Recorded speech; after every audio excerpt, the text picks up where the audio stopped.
কালিয়াচকে গভীর রাত পর্যন্ত ঘেরাও বিচারক। ডিজিকে ভর্ৎসনা সিইও জ্ঞানেশ কুমারের। অশান্তিতে গ্রেপ্তারিতে ডেডলাইন কমিশনের এবং জ্ঞানেশ কুমার রীতিমতো ক্ষুব্ধ। ভর্ৎসনা ডিজিকে গভীর রাত পর্যন্ত যে 7 জন জুডিশিয়াল অফিসারকে ঘেরাও করে রাখা হয়েছিল সেই ঘটনায় ডিজিকে ভর্ৎসনা জ্ঞানেশ কুমারের। সোমরাজ রয়েছে আমার সঙ্গে। সোমরাজ, একেবারে কার্যত স্পষ্ট করে দিলেন জ্ঞানেশ কুমার যে কাউকে রেয়াত নয় এবং ডেডলাইন বেঁধে দিলেন সোমরাজ। আর কি নির্দেশ এবং বৈঠকে আর কি কি গুরুত্বপূর্ণ বিষয় উঠে এলো?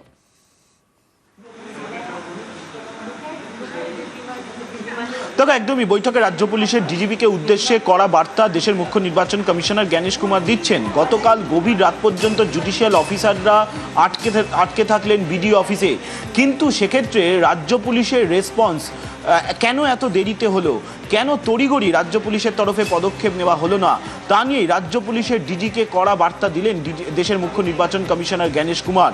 এবং যেটা কমিশন সূত্রে জানা যাচ্ছে যে দেশের মুখ্য নির্বাচন কমিশনার জ্ঞানেশ কুমার তিনি বৈঠকে বলছেন যে why late response, why not in time.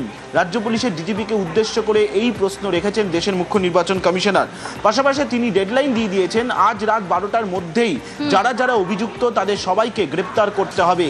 এবং এখনো পর্যন্ত গোটা ঘটনায় কতগুলি এফআইআর হয়েছে রাজ্য পুলিশের ডিজিপির থেকেও সেই রিপোর্ট নিয়েছেন দেশের মুখ্য নির্বাচন কমিশনার জ্ঞানেশ কুমার বলে কমিশন সূত্রে খবর। পাশাপাশি আজকের ঘটনায় মালদা জেলার জেলাশাসক, মালদা জেলার পুলিশ সুপার, 2 আধিকারিক প্রশ্নের মুখে পড়েছেন দেশের মুখ্য নির্বাচন কমিশনারের।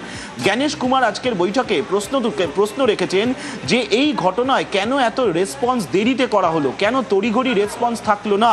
এবং যেটা কমিশন সূত্রে জানা যাচ্ছে জেলাশাসক, পুলিশ সুপার উভয় স্বীকার করে নিয়েছেন যে তাদের তরফে দেরিতে রেসপন্স করা হয়েছে। এবং তখনই দেশের মুখ্য নির্বাচন কমিশনার জ্ঞানেশ কুমার স্পষ্টত সতর্ক করেছেন শুধুমাত্র মালদা জেলা নয়, সব আধিকারিকদের। এবং তিনি বলেছেন যে এটা শেষবারের মতো সতর্ক বার্তা, এবারেও যদি কিছু ঘটনা ঘটে তাহলে কমিশনের মতো বুঝে নেবে। অর্থাৎ এটাকে একটা লাস্ট ওয়ার্নিং হিসাবে দেশের মুখ্য নির্বাচন কমিশনার জ্ঞানেশ কুমার বলেছেন বলেই কমিশন সূত্রে খবর। পাশাপাশি ভর্ৎসনা সিএসি জ্ঞানেশ কুমারের।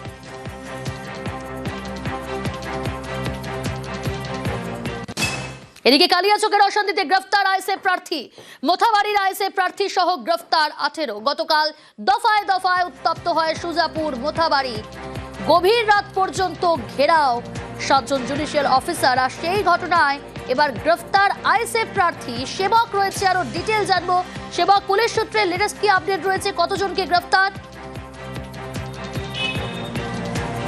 দেখো, এখনো পর্যন্ত গতকালের যে ঘটনা, সেই ঘটনায় মোথাবাড়ি কেন্দ্রের আইএসএফ প্রার্থী শাহনাজ আলী কাদরি তাকে গ্রেপ্তার করা হয়েছে। তিনি ছাড়াও আরও 17 জন, সব মিলিয়ে 18 জনকে গ্রেপ্তার করা হয়েছে। কিছুক্ষণ আগেই তাদেরকে মালদা জেলা আদালতে পেশ করে পুলিশ। সরকারি কাজে বাধা দান, মানুষকে প্ররোচনা দেওয়া, এমন একাধিক অভিযোগ আনা হয়েছে তাদের বিরুদ্ধে। আমরা জানি কালকে দিনভর উত্তপ্ত ছিল সুজাপুর, কালিয়াচক, মোথাবাড়ি প্রভৃতি এলাকা। বিশেষ করে মোথাবাড়িতে কালিয়াচক 2 নম্বর যে বিডিও অফিস, সেখানে মধ্যরাত পর্যন্ত জুডিশিয়াল অফিসারদেরকে তাদেরকে কিন্তু ঘেরাও এর মুখে পড়তে হয়, তারা কার্যত আটকে থাকেন। কারণ বিডিও অফিসের বাইরেই প্রচুর মানুষ, তারা কিন্তু গেট আটকে বসে পড়েছিলেন, প্রচুর মহিলারা ছিলেন। পরিস্থিতি এমন জায়গায় যায় যে নির্বাচন কমিশনকে হস্তক্ষেপ করতে হয়, রাজ্য পুলিশকে হস্তক্ষেপ করতে হয়। মালদা প্রশাসনের পুলিশের শীর্ষ কর্তারা তারা ঘটনাস্থলে যান। কেন্দ্রীয় বাহিনী দিয়ে জুডিশিয়াল অফিসারদেরকে রাত 12:15 নাগাদ উদ্ধার করা সম্ভব হয়। এরপরেই কিন্তু রাতভর অভিযান চালায় পুলিশ। আর এই রাতভর অভিযানে আইএসএফের যিনি প্রার্থী মোথাবাড়ি, তাকে গ্রেপ্তার করা হলো। এবং আমরা জানতে পাচ্ছি আরও বেশ কয়েকজনের ফুটেজ পেয়েছে পুলিশ, সেই ফুটেজ দেখে তদন্ত চলছে, তাদের খোঁজেও তল্লাশি চলছে। যদিও এই আইএসএফ প্রার্থী তিনি আজকে যখন মালদা আদালতে তাকে হাজির করা হয়, তিনি দাবি করেন তিনি ঘটনাস্থলে উপস্থিত ছিলেন না, তিনি অন্য কাজে ছিলেন। কিন্তু পুলিশ যেটা বলছে যে গতকাল দিনভর যে অশান্তি, উত্তেজনা, বিক্ষোভ, এই পুরো বিষয়টিতে একাধিক মানুষজনের প্ররোচনা কাজ করেছে, তার মধ্যে আইএসএফ প্রার্থীর ভূমিকা রয়েছে এমনটা পুলিশের দাবি। আর তাই তাকে গ্রেপ্তার করা হয়েছে। বেশ,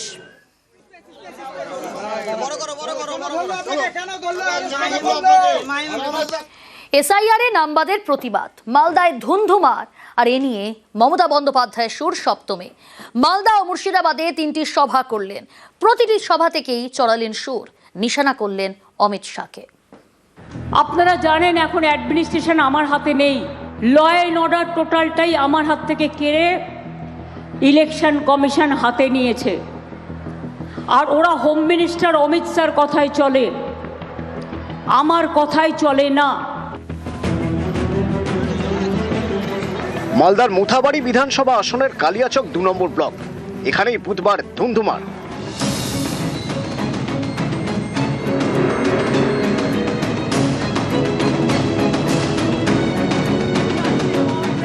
বৃহস্পতিবার মুর্শিদাবাদের সাগরদিঘি এবং সুতির সভা থেকে এ নিয়ে সুর চড়ান Mamata Bandyopadhyay.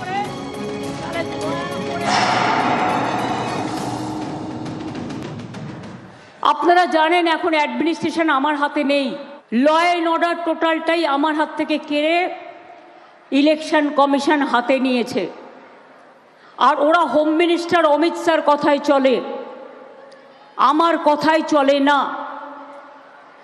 Chief secretary change হয়ে গেছে, হোম সেক্রেটারি চেঞ্জ হয়ে গেছে, ডিজি চেঞ্জ হয়ে গেছে, আমার হাত থেকে সব ক্ষমতা কেড়ে নিয়ে ইলেকশন কমিশন এখানে সুপার রাষ্ট্রপতি শাসন চালাচ্ছেন, একদিকে হোম মিনিস্টার আর একদিকে রাজ্যপালকে ডেকে নিয়ে। মুর্শিদাবাদ থেকে মালদায় যান তৃণমূল নেত্রী, বৈষ্ণবনগরে সভা করেন। মালদার ঘটনা নিয়ে এই সভা থেকেও সুর চড়ান। মালদায় কংগ্রেসীদের অত্যাচারে গন্ডগোলটা হলো, আমি বলছি ক্ষোভ আছে লোকের মধ্যে, আমারও ক্ষোভ আছে, সেই জন্যই সুপ্রিম কোর্টে গিয়ে ফাইট করেছিলাম। কি দরকার ছিল এই রায় বেরোনোর পরে জাজেদের আটকে রাখা? এটা কাদের প্ল্যান?